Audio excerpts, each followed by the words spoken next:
This show is brought to you by Buzzsprout.com, the best and excitingly prettiest way to start a podcast.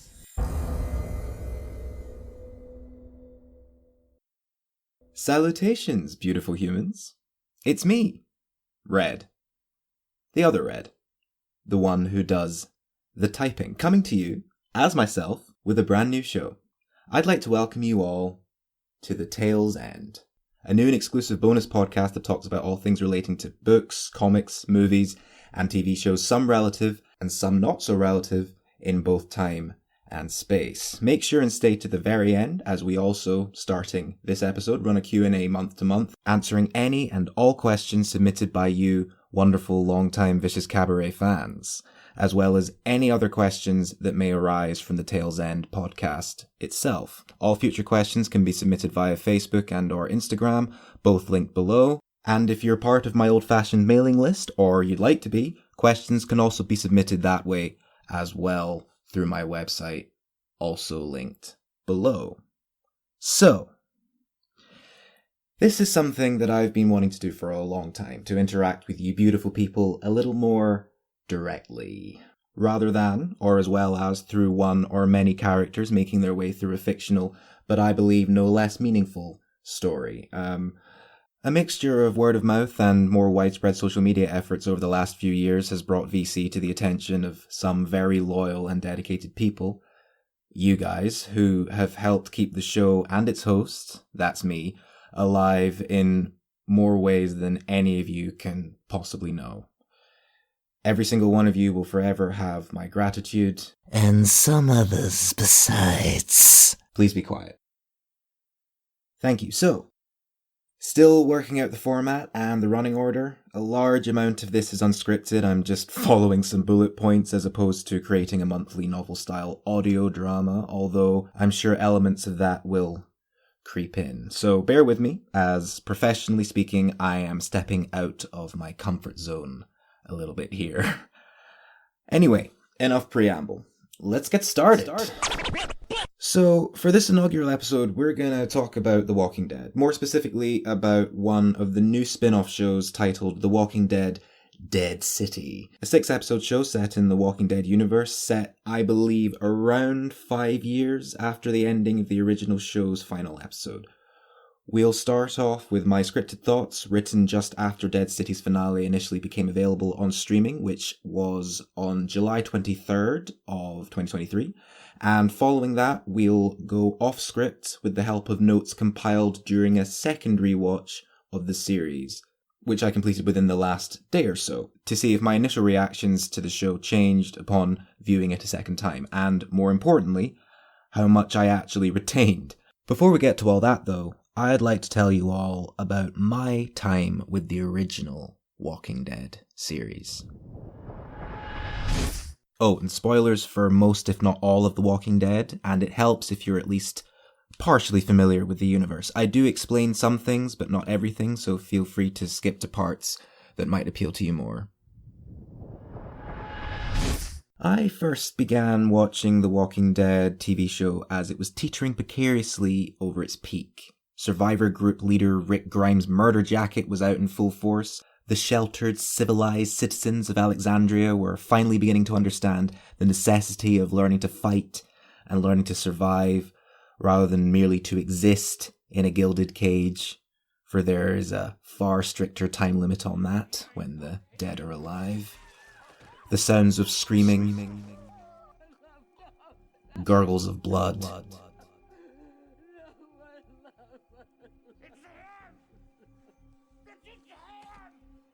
names spoken, orders given, no hesitation. Rick Grimes. Rickety, Rickface from Ricktown, Rickania, as I came to call him in my head. As I watched that scene, having caught only the last 5 or so minutes of Season 5's finale episode, Conquer, I was immediately captivated by this man, specifically this actor's portrayal of this man, my only previous experience with The Walking Dead came in the form of consuming the occasional comic book issue that lived in amongst the collections of various friends, or snatched moments in various comic book stores around my hometown back in around 2004 to 2007-8. And so, catching the show by chance at a friend's house in 2015, I had a vague idea of the tone and some of the story beats of the comic, though I had no idea, at that point anyway, what the adaptation had changed and what it hadn't. One thing I did immediately notice, however, was that Rickface wasn't missing his right hand. This was a change I was conflicted by in some ways, though I had occasionally thought when reading the odd comic book down the years that it was an early story point that would possibly later become impractical. In the adaptation, it would of course be impractical for other reasons, chiefly budgetary ones. To digitally remove the hand of the character, one of the main characters, in fact, the main character for 9 years of the show, 9 seasons of the show, who was on screen the majority of the time, it just wouldn't have been feasible. But all that production stuff would enter my head after the fact. The final few seconds of Season 5's finale depicted the reunion of Rick and Morgan. And no, I'm not going to narrate my entire relationship with The Walking Dead episode to episode. I'm here to talk about Dead City, but I believe that my connection with the original Walking Dead show speaks to a larger connection that I seem to have with TV shows in general. Connections that many around the world seem to share. I never seem to catch them right at the beginning. Like, if I think back to my initial moments of becoming hooked on something on TV, especially when I was a child, it's usually a snatched moment, a small scene or a small part of a small scene that catches my eye as someone else sits beside me, flicking through the channels. This was the case with, say, House MD, Star Trek, TNG, and other Star Trek series that we will get to in future episodes, Star Wars, most DC and Marvel related media, though that came with previous knowledge from many childhood comics, and we'll probably get to that later on at some point as well. But my point is, a lot of the characters and stories that inspire me, I, like most of us, have very strong initial memories of, and they never tend to be right at the character's story's beginning. We'll get to other aforementioned shows and movies at some point on subsequent shows going forward, but for now we're going to stick with The Walking Dead, because otherwise tangents will occur that may possibly stray too far. Let's be real, y'all. We all like to imagine ourselves in the shoes of our favourite characters. Cosplayers have the physical side of that covered exquisitely, but I'm speaking in a more metaphorical sense, as I usually am. Sometimes we like to imagine what we, as we are in the now, in the real world, would be like in that fictional one. Or we live vicariously through some character. And in the case of The Walking Dead, it would be Glenn Rhee, arguably the audience's eyes and the soul of the adaptation. The adaptation specifically, because he's not as huge a part in the comic as he is in the adaptation. But he exists as the show's moral compass up until his kind of extremely gruesome and incredibly and horribly faithful demise, when the show arguably began to fall from grace. But sometimes we also like to live through characters that we wish we could be. That is one of the points of escaping into a fictional world and perhaps focusing on a specific character and, of course, initially and primarily receiving entertainment, but secondarily, can never say that properly, drawing a kind of strength from the character, from the story of the character, from the character's arc or journey.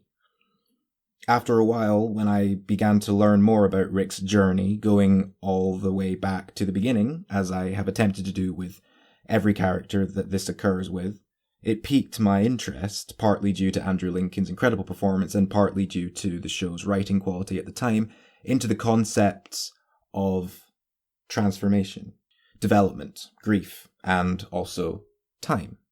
Time travel, as we know, is something that I enjoy writing about a lot. It's a concept that greatly fascinates me, as does the concept of magic, Now, I could talk for hours and hours and hours about knowledge having the ability to time travel as long as there are people to pass the knowledge down to, or records kept safe or hidden away and then found again, or that time is a human concept, or that we as humans can, of course, physically travel through the fourth dimension, just not in a non-linear sense. I could also talk about ideas being magic incarnate, or that a thought appearing in your head demonstrably out of nothing could be seen as a magical act. The idea, if you like, of a thought appearing in your head, something that we take for granted and don't tend to question too much day to day, is a rather strange and non-sophisticated explanation for the concept of conscious and subconscious ideas as they exist in the world that we live in, especially the ones that rule you and make you do and say things that you can't control. Are those thoughts coming from another source, a divine one perhaps? Who knows? I don't. But in terms of being gripped and ruled by certain thoughts, which a lot of people certainly are, could be divine as far as those people, or rather as far as we are concerned, because it grips us, and a lot of the time, we can't do anything about it, and we, whoever we are, have to fight to survive against it. This is what I mean by tangents. Time travel. Apologies. Time travel is, of course, rather potently evident as far as art and media are concerned, especially media about time travel, which The Walking Dead in fact does utilize in the form of time jumps and occasional non-linear storytelling. But in a more meta sense, if you like, starting a TV show accidentally at Season 5, Episode 16, at a pivotal point in the character's journey can captivate you in a different kind of way, and going back and learning the context that led to that pivotal moment, if done well, of course, can give you a different kind of appreciation for fictional universes as a whole. And in a sense, it's like meeting a real person in a more stylized manner. There are comparatively very few people in our lives that have known us right from the beginning of our own stories. All that being said, having watched that episode conquer, I then, after a little bit of a wait, watched the premiere episode of The Walking Dead's 6th season, having not yet gone back to catch up on previous seasons. And I know I said this wasn't going to be an episode-to-episode recap. It's not. Bear with me, and we'll get to Dead City when we get to it. I've most likely put in a time code for my initial Walking Dead ramblings to when I actually start talking about the spin-off, so if that's what you're here for, then the labeled time codes are at your disposal. Travel linearly or non-linearly to your heart's content. That's one of the many reasons time codes are a thing. Given that the comics were initially drawn in black and white, though due to the efforts of artist Dave McCaig, they have been releasing colorized versions issue by issue as of October 2020, the premiere episode of the adaptation's 6th season was a strange experience for me also. I watched it eagerly, enjoying the use of non-linear storytelling through flashbacks done in black and white, and present day shown through color.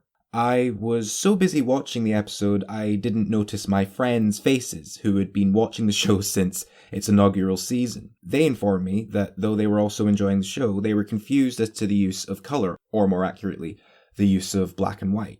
I didn't need to explain the practical use for the story itself, that was self-evident to everyone in the room, but my confusion stemmed from theirs, if you like. I thought that due to the comics being drawn in black and white, the show had probably been utilizing that method since the beginning, though it turned out that I was wrong.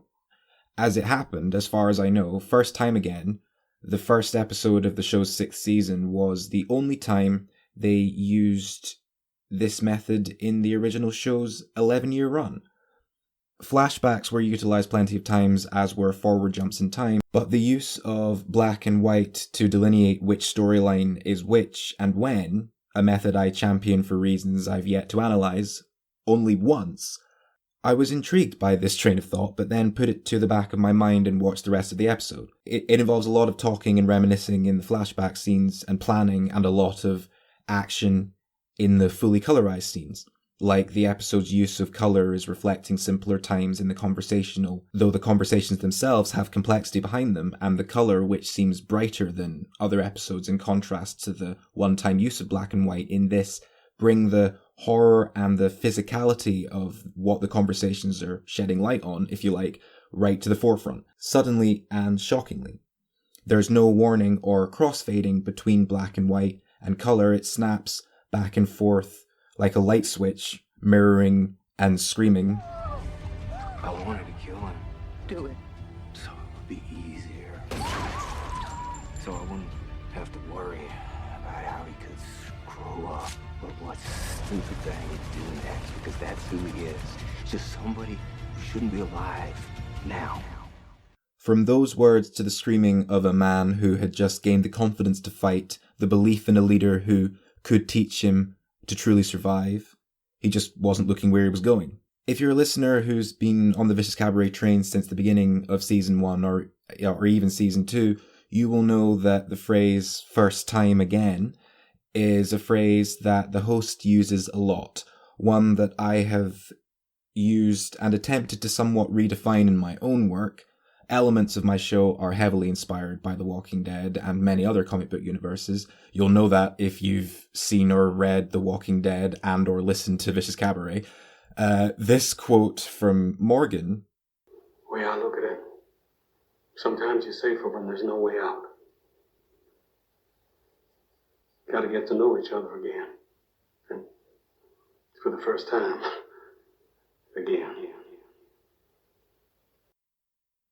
Those are words that affected me in ways that I'm still unable to express through simple words. It's a phrase that I've kept coming back to, kept trying to analyze first in its original form, then twist and turn it around in my own head, in my own stories, and through a more literal use in tales involving time travel, somehow attempt to define the metaphor, one I am still attempting to decipher. There is far more to those words than some of you may think, or that I'm still able to fathom. It's difficult to explain. We'll come back to it at some point in the future, in the show, in Vicious Cabaret, and in the Tale's End, because it's something that will be a running theme. Still not quite worked out why it means so much to me. We'll get there. I briefly want to mention, as a final precursor to Dead City, the significance of a specific character introduction and what that meant for the group of survivors we all loved so much. This episode was the point at which I then went back and watched the show from the beginning. So it went season 5 finale, season 6 premiere, then life got in the way a little bit and I found myself tuning in for the mid-season finale of season 6, No Way Out, one of the highest rated episodes in the show's history, I believe.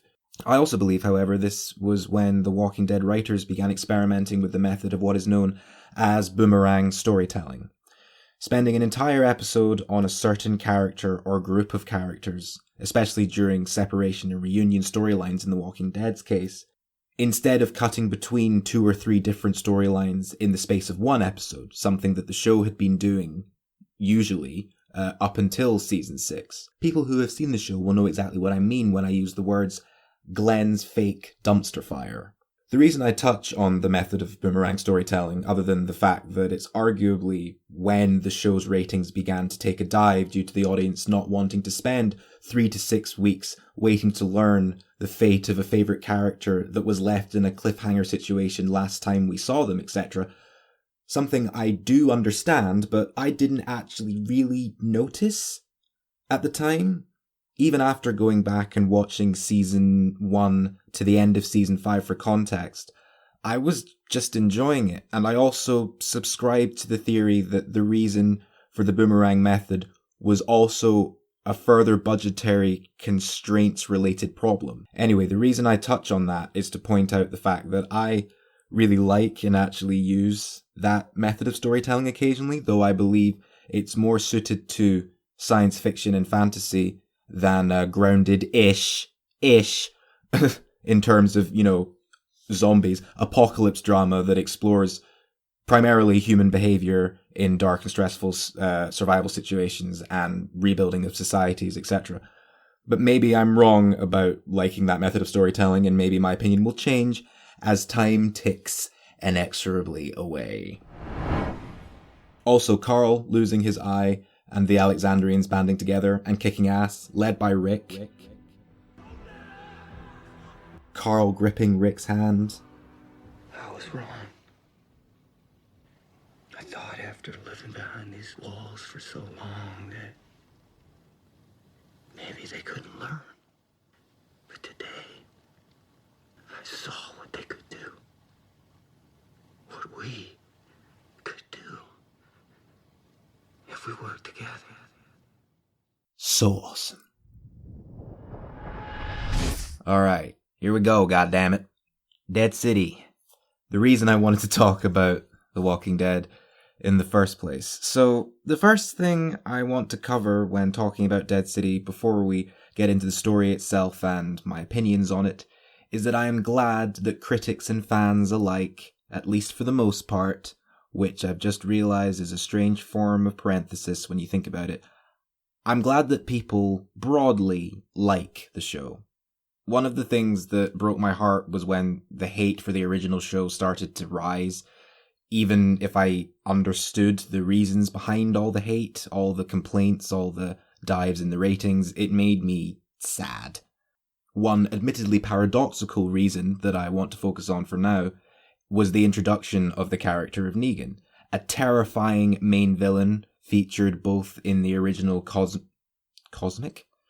A terrifying main villain featured both in the original comic and in the adaptation. Now, this isn't a conversation about which version of the character is superior. I personally am only familiar with Negan's storyline in the comics up to a certain point, and so I'm not currently able to throw in on that debate just yet, but much like Andrew Lincoln, my admiration of Jeffrey Dean Morgan's portrayal of Negan Smith, his last name's Smith, right?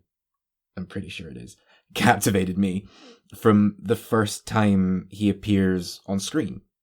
His arrival, unfortunately, heralded a heavy mixture of unfairly executed cliffhangers and further errors in judgment on behalf of the marketers when it came to teases, and an even heavier further reliance on the boomerang method. But none of those creative errors, for me at least, ever took away from JDM's portrayal of the character. The way he was able to bring his own warped and yet horribly effective sense of justice down on these characters who we'd been following for 6 seasons. Not only that, for Negan's introduction to, in fact, be a retaliation for Rick's group attacking first, brutally murdering a bunch of Negan's crew while they slept, believing incorrectly that there weren't any more of his crew left, or perhaps knowing that there were more out there, but they didn't know that there were that many, thinking perhaps that they had killed the man himself while he dreamed of departed loved ones. But no, Negan's crew, the Saviors, were in fact bigger, their territory far more expansive than even Rick's crew of survivors first thought. In return for Rick's crew killing over 20 of Negan's crew, who were, as Rick's crew would come to find out, just guarding one of many outposts belonging to the Saviors, Negan decides that in return he's going to kill one of Rick's crew in front of the rest of them, all of them forced to watch as one of their friends die. Very heavy sequence, lots of gore and tears, lots of characters changed forever. Negan himself carries out a double execution, one being one of the biggest threats to Negan himself, Abraham, the military tough guy with a heart of gold, one of the only ones looking defiant as even Rick begins to break at that point. And Glenn, as I said earlier, the audience's eyes and arguable soul of the show. His death is in the original comics, as I said, and is adapted, as I may have said, I can't remember if I've already said that, and is adapted perfectly, if entirely horrifically. Glenn's wife, Maggie, played by Lauren Cohan, reprises her role in Dead City along with JDM, both characters having gone through their own individual transformations and collective character development over subsequent seasons of the original show. And the original show ends after 11 seasons, Negan arriving at the end of season 6, with both Maggie and Negan coming to terms with their shared past, and I would argue Negan specifically going through a lot of emotional rediscovery and ultimate growth. After being defeated by Rick, his empire and precious weapon Lucille stripped from him, spending years in prison, escaping once and returning to prison because he finally realizes there is nothing left of what he had when he was in power, then being ultimately released, as it is decided that his strength should not go to waste in desperate times. After all of that, he attempts to make himself useful for the good of the survivors, and leaves behind that clown-like persona that works so well, too well sometimes. It can make him do things that he can never take back, like certain encounters that he faces in Dead City. But his showmanship also inspires protection, as well as great fear. It inspires hundreds, if not thousands, of people who pledge themselves to his cause in the original story. One specific man, known as the Croat, one of Dead City's main antagonists, who we don't meet in the original show, but is retconned in for this, which is fine, played wonderfully by Zelkio Ivanek, I really hope I haven't mispronounced that, has become particularly inspired by Negan's old ways. He went too far over the line in the old days of Negan's rule, tortured a girl to death after Negan ordered him to let her go, as he didn't believe that she was who the Croat claimed her to be.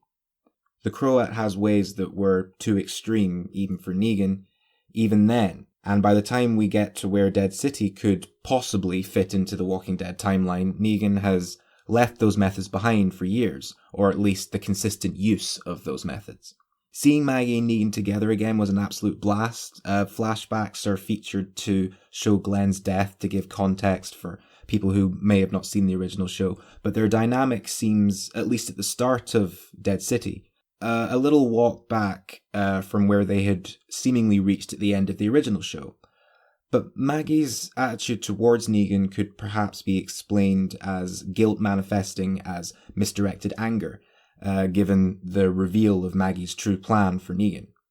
Initially, Maggie convinces Negan to help her attempt to rescue her and Glenn's son, Herschel, due to Negan's history with the Croat, and in exchange for Maggie taking Ginny, the girl that Negan is currently watching out for, into Maggie's community, the Hilltop, or rather, the relocated version of the settlement known as the Bricks.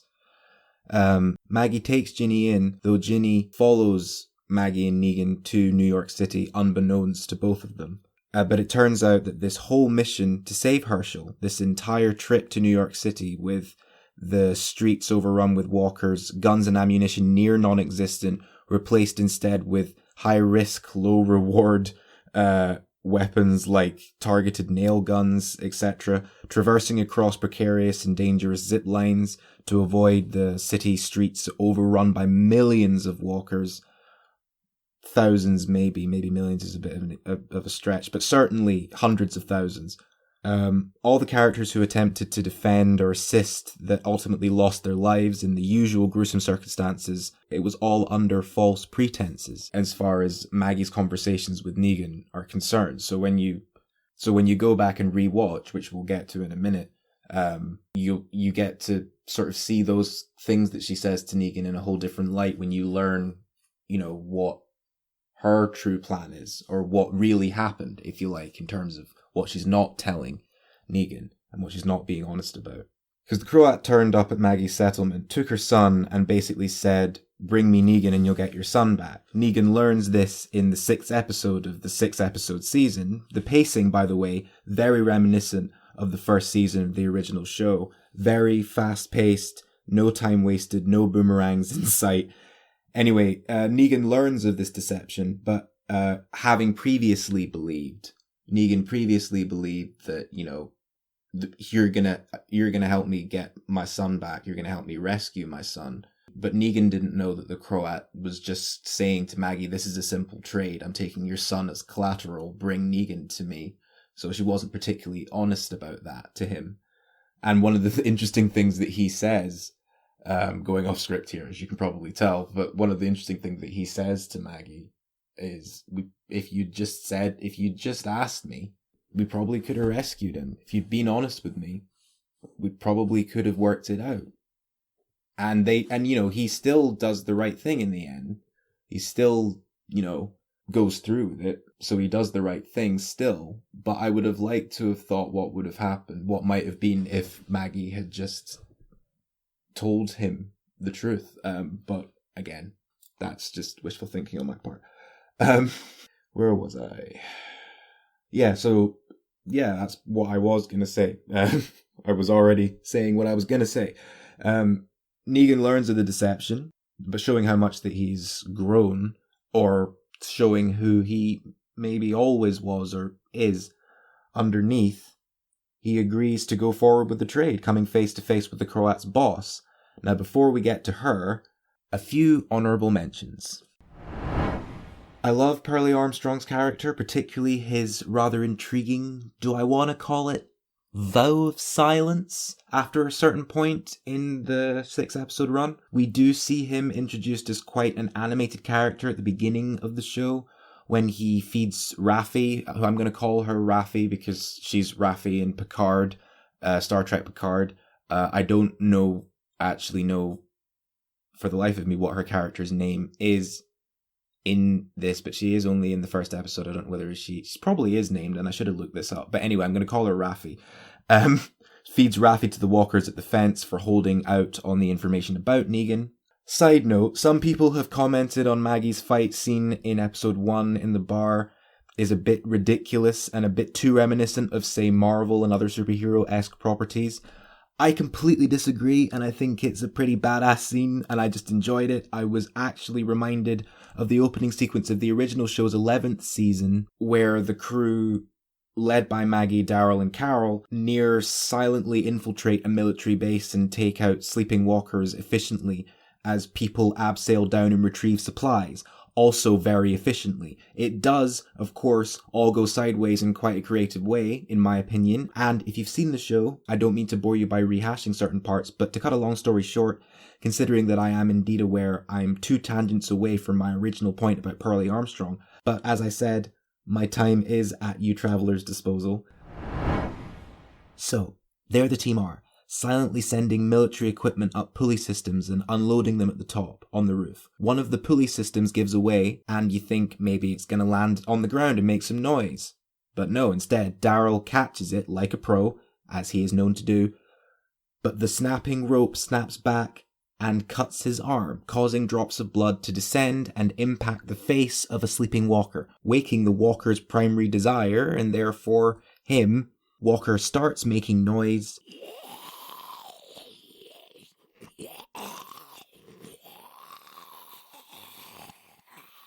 wakes all the other walkers, and here we go. There is minor panic, but ultimately, through teamwork, conveniently placed firearms, and some mastery in the arts of long-range impalements on Daryl's part, and some quick thinking from Carol, not to mention some kick-ass marksmanship from Maggie, they get what they need, and everybody gets out alive. Glorious. But whenever I watch that scene, I always think, it took you 11 seasons to get this efficient? Really? Now, maybe that's far more realistic, and I should stop complaining. But my point is, when I saw Maggie kicking ass in the bar in episode 1 in Dead City, which is, mind you, set years after even the end of the original show, I think at least 5 years, though don't quote me on that, her having a hidden boot knife dagger thingy and having a little more confidence, combat stance and form, etc. after everything she's been through, yeah, this is realistic in the world of The Walking Dead. Maybe because it's shot in a way that's reminiscent of things that some people now find annoying for understandable reasons. I don't know. Anyway, rant over. Pearlie Armstrong. Initially introduced as quite an animated guy, rather brutal actually, then I think after accidentally shooting his partner while trying to hit Negan, then I think also being spared by Maggie after her conversation with Negan concerning her slightly warped view of things, we'll get to that in a minute. I think Pearlie starts out being speechless through shock, and then is further silenced when he finds his brother in the state that he finds him in later in the episode. We barely hear him speak until he is taken by the Croat after being pushed to anger through the Croat's reading of a letter to Pearlie from his late brother. We also learn a great deal about the Croat's use within the various factions that spread throughout the city, Previously, the Croat was an engineer that specialized in renewable energy, in this case, methane, which the New Babylon Marshals, the lawful organization Pearlie works for, have an interest in. After learning a little bit more about Negan, who Pearlie Armstrong is initially tasked with bringing in dead or alive, Pearlie decides to let Negan go and lie about Negan being dead, which is a big problem for Pearlie. Remember what I said earlier about Negan coming face to face with the Croat's boss after deciding to go forward with the trade? Well, it turns out that the Croat's boss, a rather scary lady called the Dama, the apparent head honcho or one of them, that could be working with or for the CRM, one of the biggest antagonists in terms of societies and organizations in the Walking Dead universe. This scary lady wants Negan's charisma, his showmanship, the person that steps into the spotlight only when he needs to. Like me. Shut up. The Dama wants Negan to help unite the factions of New York and threatens to kill Herschel, who, by the way, is already back at Maggie's community, minus one toe. Yeah, the toe is still with the Dama, like a trophy of some kind that she then presents to Negan in a very disturbing way. One theory is that it might represent that Herschel has been somehow turned by the Dama, given that he mentions none of this to his mother. Maggie, however, does find pictures drawn by Herschel of the Dama herself. I like the development of Negan and Maggie's relationship, and Maggie and Herschel's. I like the fact that Maggie only sees Glenn instead of Herschel whenever she looks at her son, is addressed by Herschel himself, and then Maggie later on admits that he was right. I liked evil Negan returning, sparingly and only when necessary. Would have liked a little more clowning. But I suppose that's just me. I said be quiet. Season 1, with Season 2 no doubt on the way, ended on a bit of an odd note, but it was an alright open-ended conclusion, leaving quite a lot to be desired. However, what I loved was the pacing and this far more self-contained feel, and I hope to God that the writers do not go down the route of turning Maggie and Negan into a couple, because even I, who am quite the apologist when it comes to broad public opinion centered around certain famously hated pieces of media or famously declining pieces of media as The Walking Dead became in its original run in its latter seasons, for reasons I've gone over already, but no. I would not be able to explain away the justification for Maggie and Negan getting together. It just doesn't make sense for obvious reasons. The interest in their relationship is what they have been through and having to be friends and trust in each other as they are different people going forward. That's where the interest in the dynamic lies. If you romantically link them, not only will fans riot, they will riot. Some people have rioted that Maggie and Negan are even,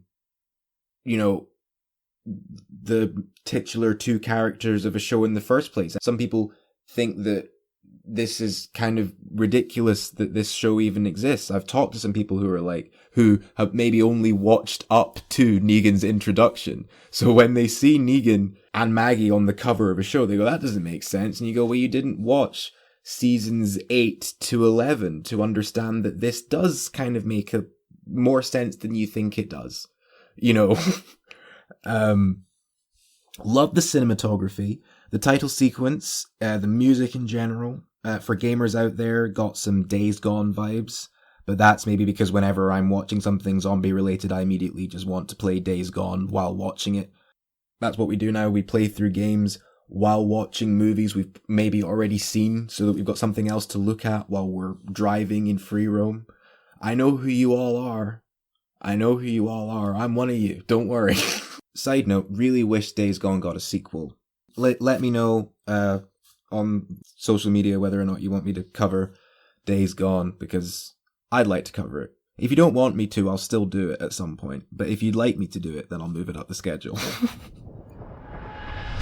So, now we are at the point, nearly an hour in, at least in terms of the take, from what I can see, where I go off script and I have a look at my handwritten notes, because I still make handwritten notes, so I apologize if you hear any rustling. I'll try and edit out the rustling. So, I completely forgot the opening. The opening sequence of it, of Dead City, where Maggie is on her own and then gets cornered by a walker and beats the hell out of the walker's skull with a camera lens, like, big thick ass glass. Really, really cool scene. I've always liked Lauren Cohan's battle cries, in the same way that I like Jeffrey Dean Morgan's way of walking, the way he carries Negan. There's certain things about characters in The Walking Dead that I specifically link to or get hooked on or whatever. Yes, Maggie kicks ass. I talked about that in the side note. It's also kind of interesting reading how I make notes and trying to work out what the hell it was I was actually meaning, because I was writing in this very strange... Oh yeah, what I've written at the very top is, maybe this was because I was watching in broad daylight, and I currently, in this new place I'm living, don't yet have living room curtains, and I was watching it on my living room TV. But the show is really dark, and I don't mean like thematically dark. Like, that's obvious, it's The Walking Dead, there's going to be dark themes. We'll probably get to the themes in a minute when I get through the notes. But, holy good goddamn, I watched this in the nighttime initially. I think in my first viewing I watched it at nighttime with the curtains closed in my bedroom, so I didn't have this issue. But watching it and having to turn the brightness up and then all that stuff, I just realized that the dark scenes were really dark, to the point where even if I was then watching it in the night, I would still think it was too dark. It was just difficult to see sometimes what was going on. And I know that you're supposed to be, the anticipation is building up in the darker lit scenes, but it was just a bit too dim. It was difficult for me to see what I was trying to see. But the thing is, I'd already watched the show, so I kind of knew what was going on. But the whole time I was kind of squinting, going, I can't see. Fatherly Negan breaks my heart. Yeah, he does in the best possible way. I think that because Negan has always been pretty good with children. He's always cared about them and cared for them, and the connection specifically that he has with Ginny, which you do find out at the end, it is very heartbreaking because, Ginny went all the way to New York to be with him, and in order to kind of ensure her safety, but also in multiple ways, because safety from New York, but also in his mind, safety from him, because he's like, I killed your father. This is for your own safety that you know this, and you'll also hate me, so you'll get away from me and you'll get out of this horrible place. But I have to be honest with you, and I have to live with the fact that not only I killed your dad, but I told you, and then you are going to live with that, and it's going to be horrible. So far, Fatherly Negan breaks my heart. It puts me in mind of the episode in season 11, Here's Negan, where Jeffrey Dean Morgan and his wife, whose name is not Lucille, what's her real name? Hilary Burton. Sorry, not Lucille. It puts me in mind of that episode where you see what Negan was like before he had to become all charismatic, clowny, scary guy, wrapped in a jacket bought for him by his deceased wife, who died in such a horrible way. I'm not gonna rehash it. You could watch the episode. It's on Disney Plus, I'm sure, but it's definitely one of my favorite episodes of the original run. And when it came to Ginny and Negan's relationship in Dead City, I was put in mind of that side of him that also came out a lot with his relationship with Judith. His friendship with Judith in the as the seasons carried on. Flashbacks and dreams of Glenn's death. I often thought that maybe they were overused a little bit.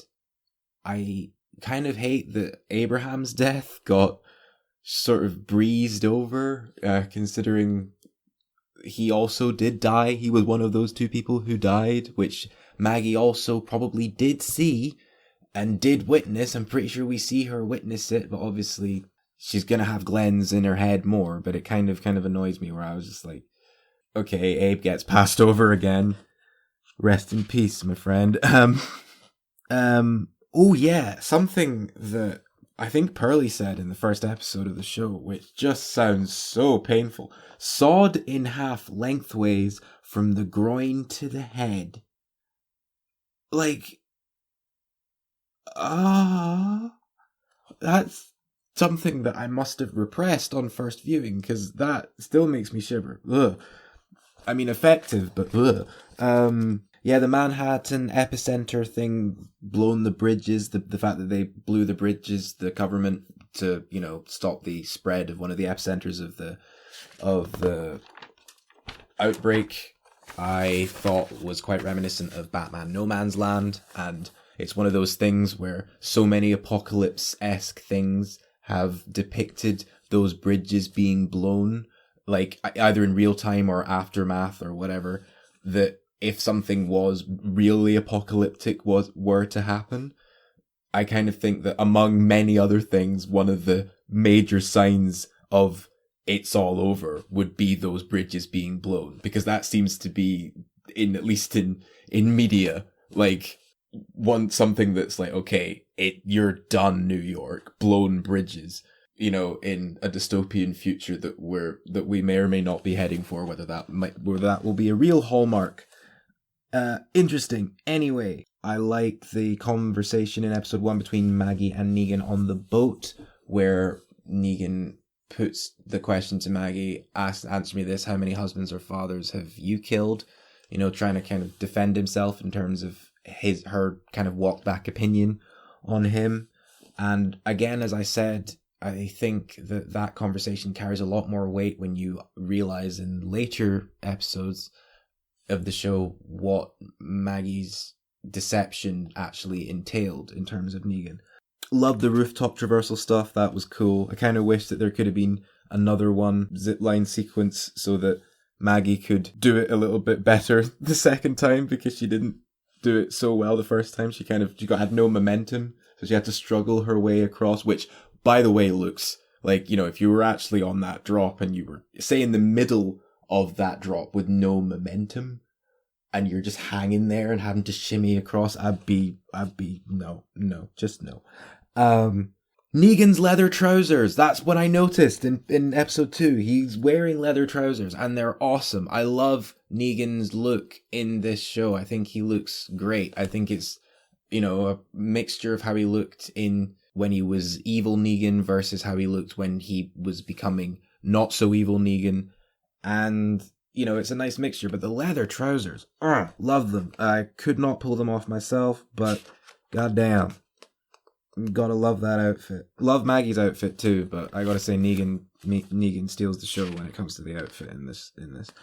It kind of, when they're chatting in the bathroom, which is cool, when Negan's talking about his relationship with the Croat and what, you know, kind of giving the exposition on that, which I thought was quite convenient, because Maggie basically gave the tribes people who took them in New York a bullshit lie, so that they would then get taken to a bathroom for exposition, so that they would then leave the bathroom at the time that the Barazzi arrived. I don't know, that seemed a little bit convoluted, but that was overshadowed by JDM's performance and portrayal of that monologue. I really, really liked it. I didn't like that he was like, Maggie was like, so he's gonna want to kill you. It's like, well, yes, probably. But actually, as it turns out, it's not really a stupid thing for her to ask, because the Croat is an interesting one for me. We're moving, I think, on to end of episode 2, beginning of episode 3.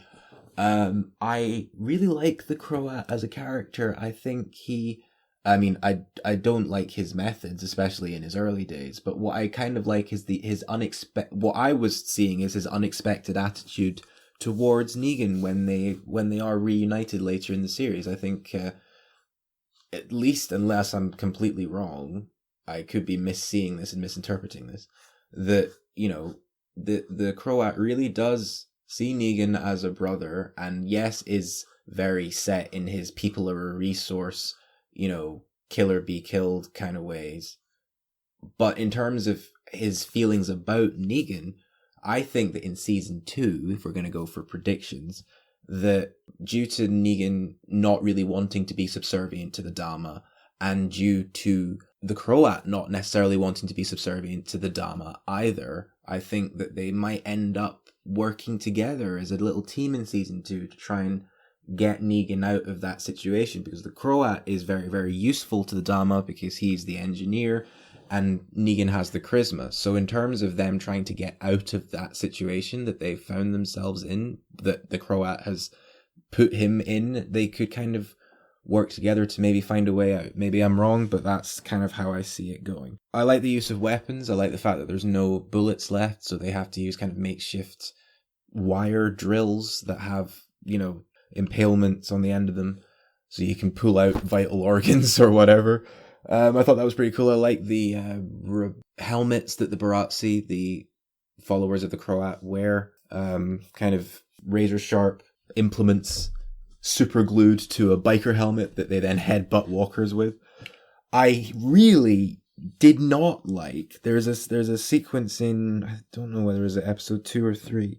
I think I've got it written in bold letters. Hold on. The fight in episode 4 in the arena was one of the stupidest things I think I've ever seen. And maybe I'm completely misinterpreting this and maybe I'm missing something. So correct me if I'm wrong. But the fact that they enter the arena and the music starts playing, which I did like. I liked the whole the idea of walkers being lured by music. That is something that I thought is a method that should have been, if possible, used in the original show, and maybe they did use it, and maybe I'm misremembering that as well. But my point is, okay, the walkers get lured, fine. At some point in the middle of the fight, after many of the crew, the people who take Negan and Maggie in and agree to help them on their mission, who die, and some of them do a Glenn and fake die initially, which was Tommaso. He initially looked like he got run over by walkers. There was a whole, no, Tommaso, no, kind of thing that went on with his girlfriend, and it was supposed to be so dramatic that it then cut to black and then switched to another scene.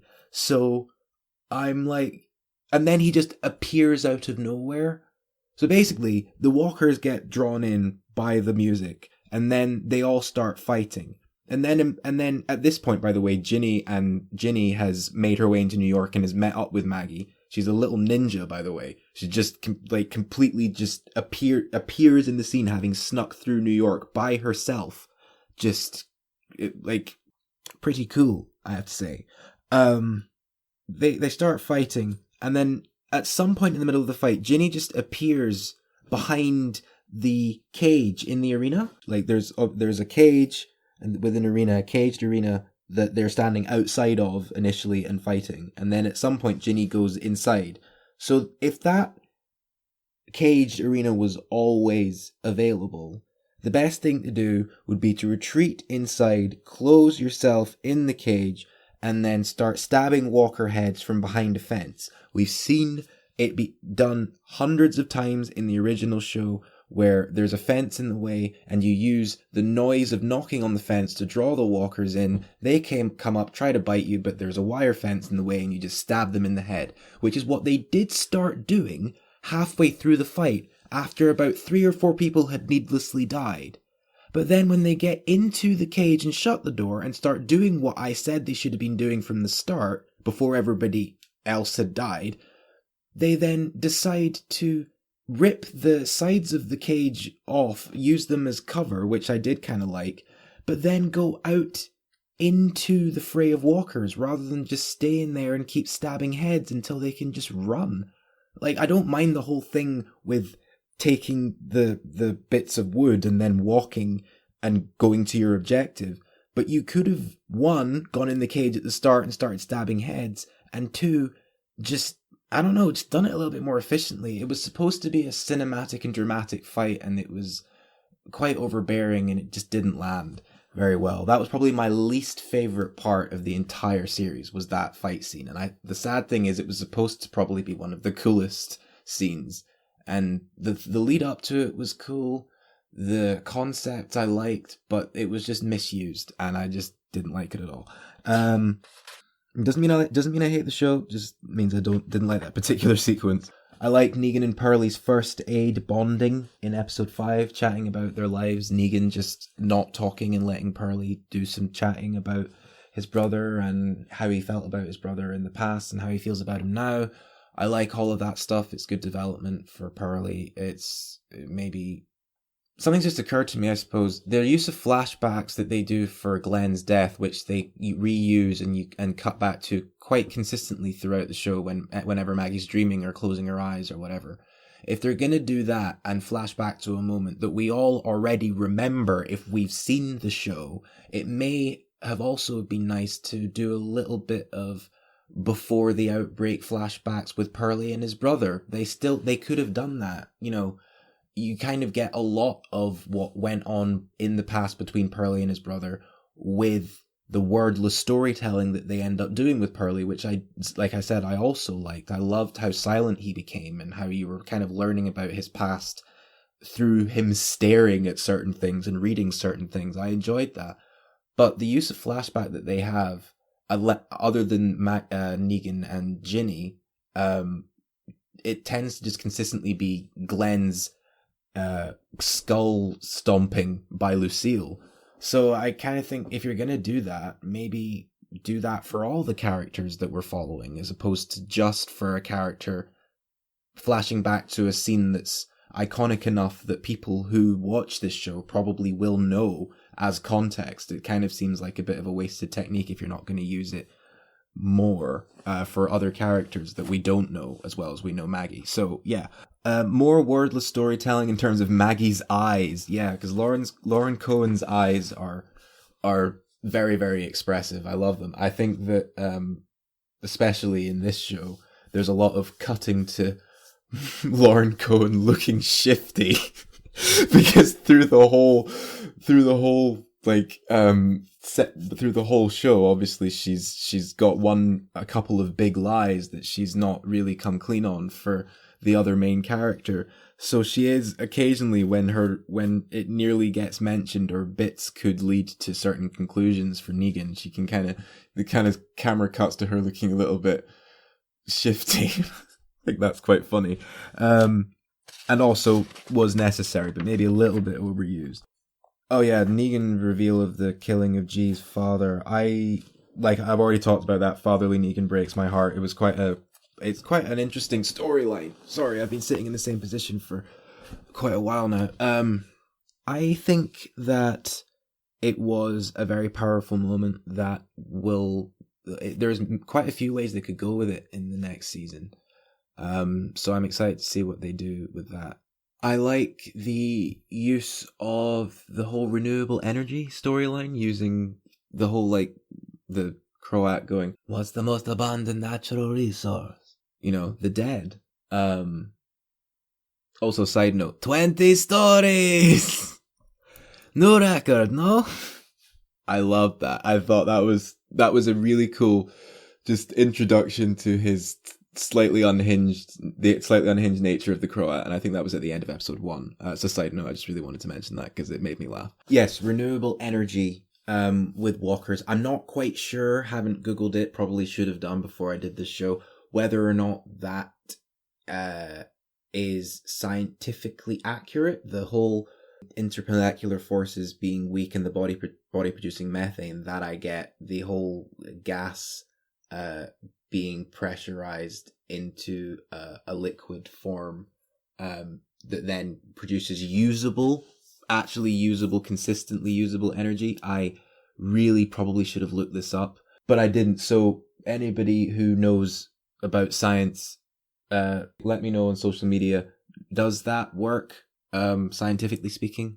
It would be it doesn't matter if it doesn't, really, because we're not really talking, this isn't a conversation about using actual dead people as a renewable energy resource, because that would be horrible. But we're talking about a fictional thing, so it doesn't really matter. But be cool if somebody could reach out, because I'd like to know. It's interesting, isn't it? Because I could look it up on the internet and impress you all with pretending that I knew whether or not it's scientifically accurate.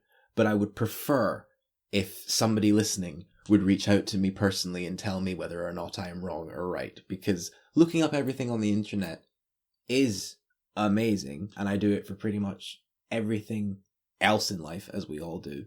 But waiting for specific answers from people who might have specialized opinions, rather than trying to trawl through various websites, it's just a more interesting and possibly old-fashioned process. But I'm sticking with it. That's why I still have a mailing list. Anyway, yeah, I think those are the end of the notes. This is the first of the Walking Dead spin-off shows. Daryl's show is starting in September, I believe, and Rick and Michonne's show, for me, the most anticipated of them all, even though I adore Daryl Dixon, like so many others do. Rickface is my boy. And Michonne is a badass. We can all agree on that, right? If anyone can find Rick Grimes, it's her. I know I'll be covering the Rick and Michonne show now called The Ones Who Live, which, if you know you're Walking Dead, the significance of that title is pretty, well... significant? Thank you. Denai Guerrera, what a wonderful talent. Can't wait to see her back alongside Andrew Lincoln. Might be covering Daryl Dixon's show. We'll try and fit that in. This whole thing is new to me, so the more the merrier, but we'll let you know about scheduling. Speaking of scheduling, is it my turn yet? Please go away. You must be done by now. I made sure to interject at the exact moment at which you ran out of things to say about whatever it was you were talking about. Aren't you just the kindest timeshare? I think you'll find it's time, Scar. I know what I said. Where are you at right now, anyway? You look like utter shit. Aren't you sweet? I happen to be on my way back from Acatania Prime, right. That explains the swelling. Hey, cryo drakes are tough. Especially when you hate yourself, am I right? Can we move on? That's why you're here. Thank you. You think you're ahead of me, do you? Well, let's find out. A long-expected visitor. Nerve Center. House. Threshold manifestation matrix online. Actualizing nerve center access point. Stand by.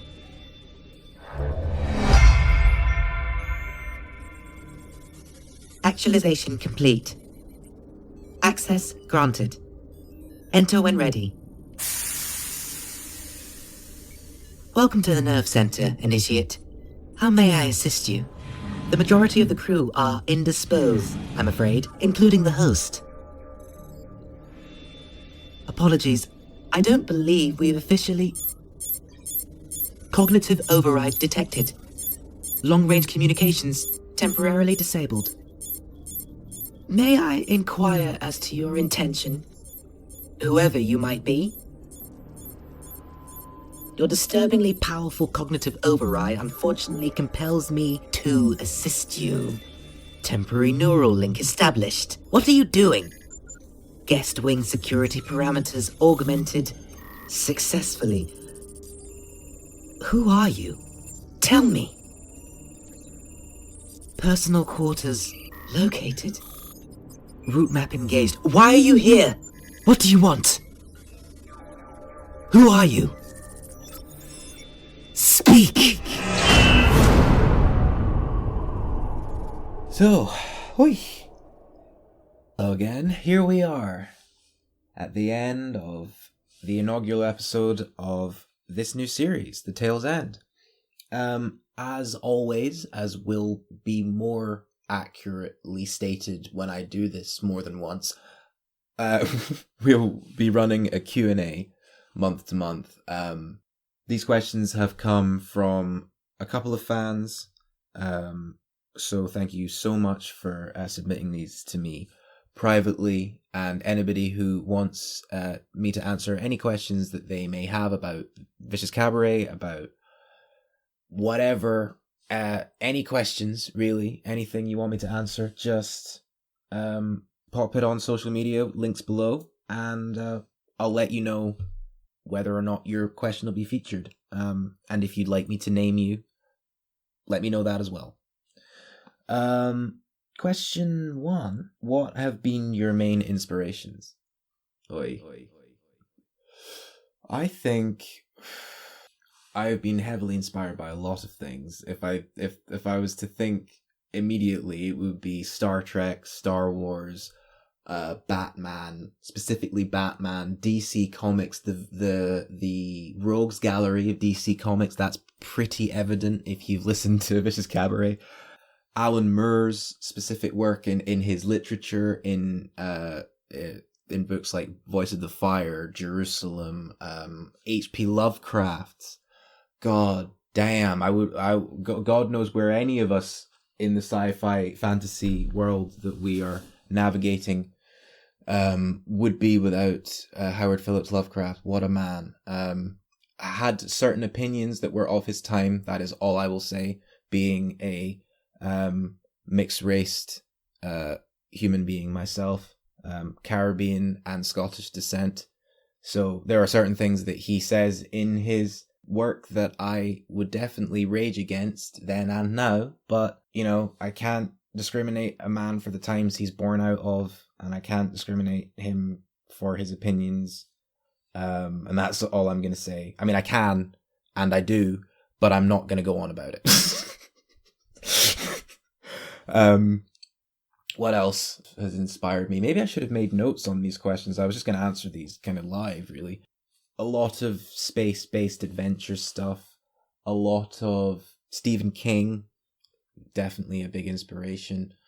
Oh, well, I mean, I suppose I could link this with the next question. What's the show about? What's Vicious Cabaret about? What's the plot? What's the storyline? Well, as you probably know, if you've been listening to VC since the beginning, it was quite a different show at the beginning. It wasn't what it is today.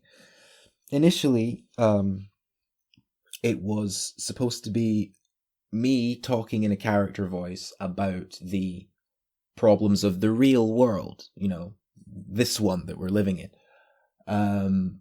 But it actually got to a point, given the state of mind I was in at the time when I was making the show, where actually the state of the world kind of got so bad that me talking about it in a horrific voice and saying the things that were really happening to all these people around the world for various reasons, because we're talking 2017, 18 would be when the show began to now. That back then was a different time for me specifically in how I reacted to things. So it was supposed to be about commenting on the problems of the real world, but it got to a point where I turned it fully fantasy and fully fiction and fully sci-fi fantasy fiction, you know, all the things in between, because I found it much more therapeutic to use storytelling as a way to comment on not only what I was going through, but what the world was going through. It felt a lot more cathartic and a lot less stressful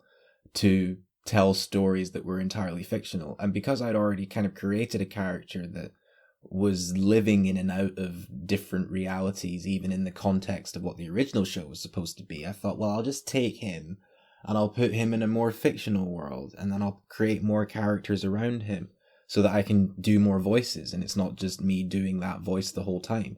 Making the decision to have him as the narrator of the whole thing and be talking in between everybody else talking, which we might get to in a minute, is something that is always a challenge, because doing that voice for that long, it can get to your vocal cords. Even if you warm up and exercise properly and drink lots of tea with honey, it still hurts.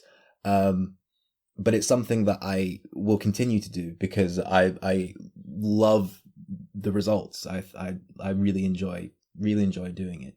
What I have walked back is him doing too much narration in amongst other characters. because I think it takes away from the characterization of those specific people. When you've got Redgrin's voice interjecting every 5 seconds going, he said, she said. So I've trying to walk that back a little bit to let the characters breathe a little bit more, and let me breathe a little bit more, because it takes less energy to not be constantly switching between Scottish characters, American characters, English characters, and then Redgrin's voice, because Redgrin's voice is kind of a whole... I can do it very easily. It's something I can just sort of make my throat do, but it doesn't... It's difficult voice switching and then getting everybody else's accents correct and accurate when you're constantly having to switch back to that in the middle. And I could do the show differently and record all the lines individually, but I feel that it takes away from the pacing. But I suppose that would be a different question for another time. Considering I was just talking about pacing, that sounds a little bit oxymoronic, or like I've contradicted myself, but never mind.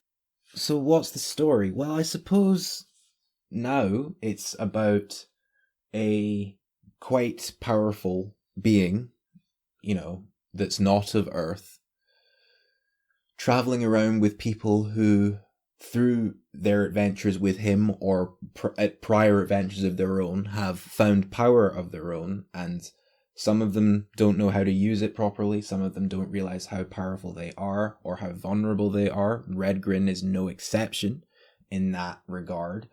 And that's why I'm really enjoying the show that we're doing at the moment, Scars That Bleed in Time, because it's kind of bringing Redgrin down a peg or 12. And humanizing the characters a little bit more, because they've been up in the clouds quite a lot over the last season. Jamie hasn't. Jamie's been through hell, which I've kind of not enjoyed doing, but in terms of character exploration, of just never getting a break and constantly being thrown into different dimensions or situations that you constantly seem like you have caused and that you're trying to fix and nothing's working. I think one of the reasons I use my own voice primarily for Jamie is because I don't know whether Jamie Mortimer's character is me inserting myself in the story and reacting to it. I've always really enjoyed her character, and the fact that she does have quite a personal link to the anachronisms in time that have caused the whole birth of this show to exist. This is technically, I suppose, since we're still on the question about what the story is, it's a sequel, if you like, to a book that only people have heard only about half of. If you've been listening to the show since the beginning, you may know that the first season of Vicious Cabaret and about half of the first book called The Dark Pale Perspective is still online, and you can go and listen to the first 16 episodes of that. I would warn you, though, that the audio quality from episodes 1 to 3 are very questionable. And it's probably the same with Vicious Cabaret's episode 2 to 4. But anyway, Vicious Cabaret is kind of a response to the events of that story and what came out of the end of that story. Now, for people who haven't read or listened to those parts of the Dark Pale Perspective, who have no idea that Vicious Cabaret is supposed to be linked to that, is absolutely fine, because that was one of the points of it when I started it, was I wanted it to be something that could kind of stand on its own. And when I turned it into full fantasy, I thought, well, it would be cool to bring these characters from this other book into this universe and kind of reboot them in that way, but still have them linked to those events. So that book, The Dark Pale Perspective, is something that I've finished it. I finished it years ago, but in terms of producing it and getting all the sound effects right and how I want it to sound, it's just not quite there yet. So that will eventually be that is in the pipelines and will be coming at some point. And so you will be able to listen to Vicious Cabaret with an entirely new context in terms of what preceded it, or the events that preceded it, which, as you probably know if you've listened to Vicious Cabaret, are referred to quite a lot in VC itself. The 2017 crisis, the Dark Pale Death, as it's known, that is all the Dark Pale Perspective events incarnate. That's what it's supposed to explain. Now, that might sound quite confusing if you've not listened to the show before, but you don't need to know that book as context to understand Vicious Cabaret. Vicious Cabaret would stand on its own, but it will stand with the Dark Pale Perspective when I eventually find a way to put that all together in an audio format that I'm happy with. So don't worry, that story isn't forgotten, because some people have been asking me about whether I'm going to finish those episodes, and I will. My favourite character to write. What's so far at the moment is my favourite character to write? Like I say, I do enjoy writing Jamie. It's quite difficult. Redgrin's always fun to write, because he's Redgrin and he's great. But I think probably my favourite character to write, probably Grayson, I would say. Especially Grayson in the kind of form he is in at the moment, where he's been slightly displaced in time, and so he's living as a very, very knowledgeable 10 to 12-year-old who's got all this strength and all this power, but all of this, the way he sees the world, he's still like a child. So he has so much more optimism than he has than the adult version of him does. So it is interesting to explore him in that way, and to see him just being this badass kid who just runs around doing things pretty efficiently. Like, I really enjoyed writing him in Scars That Bleed in Time Part 1, especially at the end, where he just comes in and he puts everyone to shame, comes up with a plan. In Part 2, he mostly executes the plan. You know, everybody gets to the planet. It was nice to see the team getting a partial win. I mean, I'm not going to say that it's an entirely positive episode. It's not.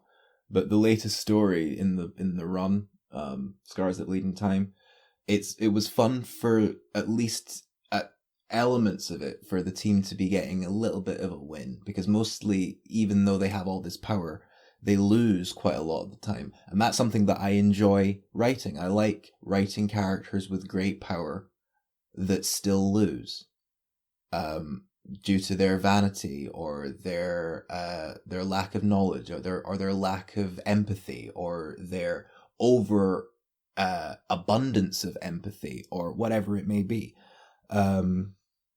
And I suppose, you know, the show is about, it's a sequel to a dystopian-esque zombie outbreak kind of story. That's one of the reasons I suppose I wanted to talk about The Walking Dead, was because The Walking Dead heavily inspired the Dark Pale Perspective, which Vicious Cabaret is a sequel to, if you like. But I suppose what it's about are, I mean, as I say in episode 0, or as Redgrin says, about people with unbreakable broken wings, people who just won't give up. Some people who are very, very flawed, very, very human.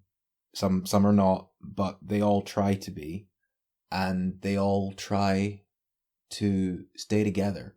It's also something, even though it might not seem it, I enjoy writing about friendships and relationships between characters, and I mean, as do all writers, but I particularly enjoy, I think it's probably because I grew up with Star Trek The Next Generation, I enjoy watching characters get along with each other. And a lot of the time, in my show, they don't. They fight a lot. But a lot of the time, it's fighting as you would with your mates, if you're from where I'm from. It's something that I enjoy, watching characters and people in general get along. And sometimes people would argue that that's not very interesting narratively, but I think that when it works, it works. And I think that when people have all of these people have all these powers and they keep failing, one of the things that they could at least try to do is get along with each other in order to fix these problems. Because it's when they make a huge mistake, mess everything up, and then they keep fighting to the point where they make the problem worse. And it's like, no. Sorry, I'm going off on another tangent. When did you first come up with start writing the show? Probably about 2015, 2013, 14. The concept for the Dark Pale perspective came into my head around 2013 after I left high school. Wrote that for a couple of years. But Vicious Cabaret kind of came in kind of at the same time, halfway through the writing of the Dark Pale perspective. I think I came up with the idea, but I hadn't really fleshed it out. Yeah, around 2013, 2014 was when all of this kind of appeared, and I tried to decipher it and turned it into what it is now. So yeah, my favorite character to write is Gryson, but there's the next question here. Who's been the hardest character to write? I would probably be between Robin and Redgrin. Redgrin's quite difficult to write because it's difficult to know how much to give away, how much you want to remain a mystery, and how much you just want to know. And so it's difficult walking that line, considering he's talking all the time, and he has a specific presence and is quite specifically powerful compared to some of the other beings that are present in the show. So, and Robin's quite difficult to write because he is a character that's very integral to the events of the Dark Pale death, and so certain things that he's doing in Vicious Cabaret now, it's difficult to progress his character too quickly or too far, considering the events of the Dark Pale death. That's all I'll say. And so I think he has unfortunately remained quite stagnant, but that will change as the show goes on. What would you say are your top genre/themes of the show? What's the message, and what does it mean to you? Type. I think the idea of, good versus evil, but specifically dark and light and grey, the idea of grey areas of thought, grey areas of friendship. I think it's about friendship. I think it's definitely about time and our relationship with time, and the kind of time travel that may be necessary if you get it a bit wrong. If your math's a bit off and you have to kind of go back and go, oh no, I gotta go and relive this in this specific way, and then this has to happen, and then this has to happen. And I kind of, even though I've done it before, I have to do it again, so that I make sure it happens a specific way a second or third or 145th time. I think that there's something to be said for, yes, time travel being quite ridiculous, but what I enjoy writing in terms of time travel is that you do make mistakes. As a writer, you will make mistakes when writing about time travel, trust me, but you do make mistakes as a time traveler when it does go wrong, or when enemies around you force you to make it go wrong. And what that would do to the universe as a whole, and how long it would take to get back to a sense of normality. Yeah, especially the theme of time and our relationship with time, and human relationship with time, as well as omnipotent beings' relationships with time. That's why I'm talking quite a lot about cosmic clocks in the latter part of season 2. All fun stuff if you've not heard it. How do I keep track of all the family trees, characters, and timelines? With a bunch of either physical or internal mind maps. It is difficult to keep it all running. I suppose I like character names, and, in terms of names like Hennessy, Marek, Mortimer, I think it's easier for me to get my head around the character relationships, family trees, because of the way that I'm exploring the timelines. The fact that I'm doing it non-linearly actually kind of allows me to be a bit more liberal and creative with these certain character relationships. Like Kaya's relationship with her grandfather Arthur, who she has met in his full wolven form back in the 1800s, but also he was her grandfather when she was a teenager before she went out into space for the first time. She's met him in both ways, and the way that they perceive each other in different phases of both their lives, I think I really, really enjoy it. And the Mareks, I've always had a little bit of a like I say, there was not so much an issue, but the thing of him developing in a certain way in the Dark Pale Death, and then being a certain way in Vicious Cabaret. I think the reason why I wanted to explore his origins a little bit more by bringing his mother into it, though she's also younger because she's also displaced, again, would make for a really interesting character dynamic, because in the Dark Pale Perspective book, we learn that Robin's relationship with his mother when he was in high school and beyond became incredibly abusive and horrible, and for many reasons that are explored in the book. But when we see them, kind of meet in VC, they still actually really haven't conversed too much. But at that point, none of the stuff that she's not yet done to her son or to her family has happened yet. And so you have that interesting dynamic of Robin knowing what she may or may not grow up to be, and whether or not this meeting, this traveling back in time meeting, will possibly change that relationship, maybe change those memories.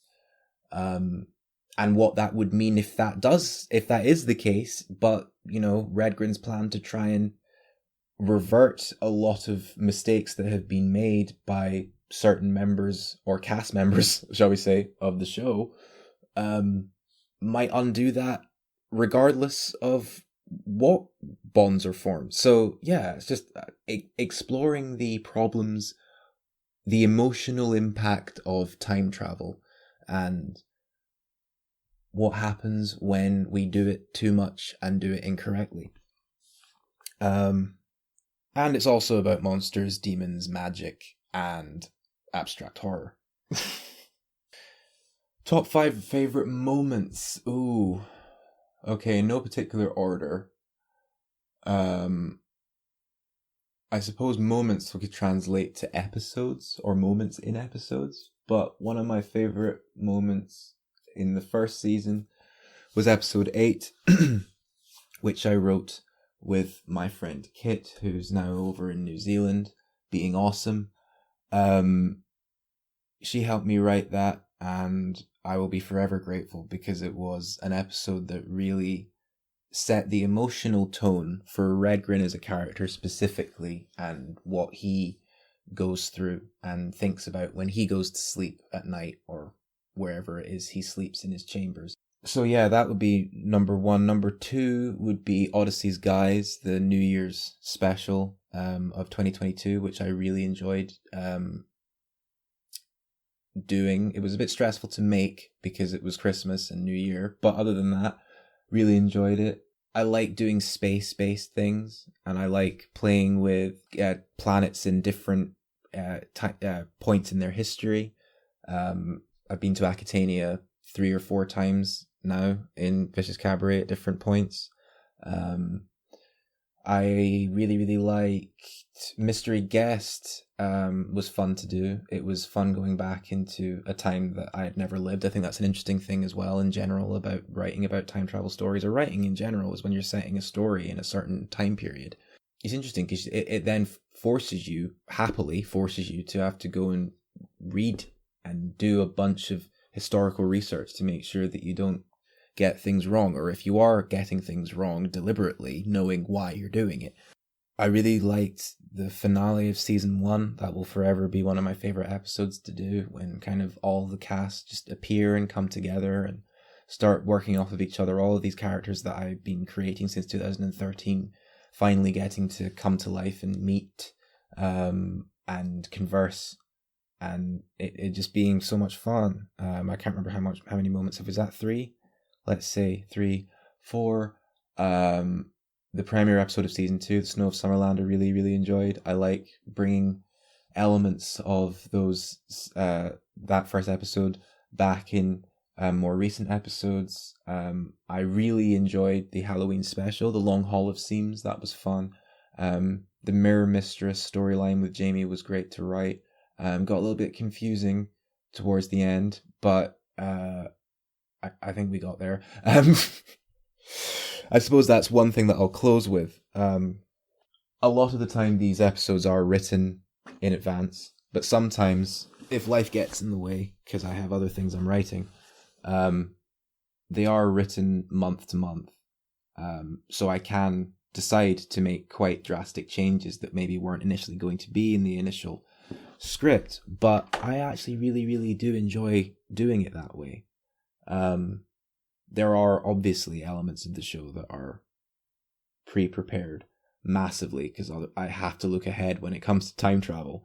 But it is kind of nice just switching gear occasionally. I suppose a perfect example would be Eva Clocks, which technically could have fit anywhere in the Vicious Cabaret timeline in terms of what it actually affects in the current state of the show. But it was really nice coming away from the whole, that we had just come off of Grandma Grin Part 3, so that was a fraught undertaking editing-wise. And because there was about 9 or 10 characters in that. And remember, it's a mostly one-man show. And I say mostly considering it's a one-man show. It is just me doing all the voices. So having nine people present, all talking to each other at once, that's quite a lot. And so coming away from that and just doing a broadly focused, like a broadly self-contained focused story on a possible past story or student of Red Grins, and her story and what the ending of that may entail for her character or characters close to her, that I can come back to at any point if I find I want to, carry that mystery on. But for now, it will be standing up as it is on its own, and I'll see what happens. And that's another thing that I enjoy, is getting to see what happens, because I get to make all of this stuff, and it's I really enjoy doing it. And I think on that note, we are going to end, because I have been talking now for 1 hour and 58 minutes, and it won't be that long when you guys listen to it, but I think nearly 2 hours of me talking at you about random crap is enough. I really hope you've enjoyed listening. Thank you so much for taking the time to listen to not just this, but Vicious Cabaret. It's something that it helps me keep a roof over my head and helps me stay sane. So the fact that you guys are listening, I couldn't thank you any more than I do every single day. I thank you so much for your time and your continued love and support for the show. We have now started being able to accept donations starting at $3 a month. I'm not altogether sure whether this show past a certain episode will only be available to premium listeners. That's something I'm yet to work out with various third parties. But this episode will be free, like Vicious Cabaret is, so that people who, if they enjoy it and want to listen to more, they'll at least know what the two sides of this podcast are. This new side, which is me talking about random stuff month to month. I think next month I probably will do at least 4 episodes, depending on how many Daryl Dixon shows have come out. And then in October, I think we're going to talk about Patrick Stewart and his new book. So there's lots and lots and lots to cover alongside Vicious Cabaret, which will be out at the end of every month, like normal, up until November anyway. December, January is the non-Vicious Cabaret months of the year. The rest of the time, February onwards, February to November, Vicious Cabaret season, December, January off. So hopefully if I can manage my life properly and keep to that schedule. There will be 2 shows a month from this podcast feed to listen to, as opposed to just the one. So I really hope you guys enjoyed listening, and it was great talking to you. If you're a podcast clown like I am, you must have dreamed about starting your own. Let me tell you, my dreadful darlings, it's never easy, but it's one of the best decisions I ever made. It was either that or waste away in my own subjective ascendance. Of course, it can be more than just a little overwhelming to know how to get started. Buzzsprout can help you launch your podcast professionally and in style, linking you with all of the major podcasting platforms such as Spotify, Google Podcasts, Apple Podcasts, and much, much more. Join us up in the buzzing, sprouting podcast cloud to breathe in the renowned analytical sound of the accurate analysis and promotion tools provided. Follow the link in the show notes below to start your journey and receive a $20 Amazon gift card. We're waiting for you. Buzzsprout, the best and excitingly prettiest way to start a podcast.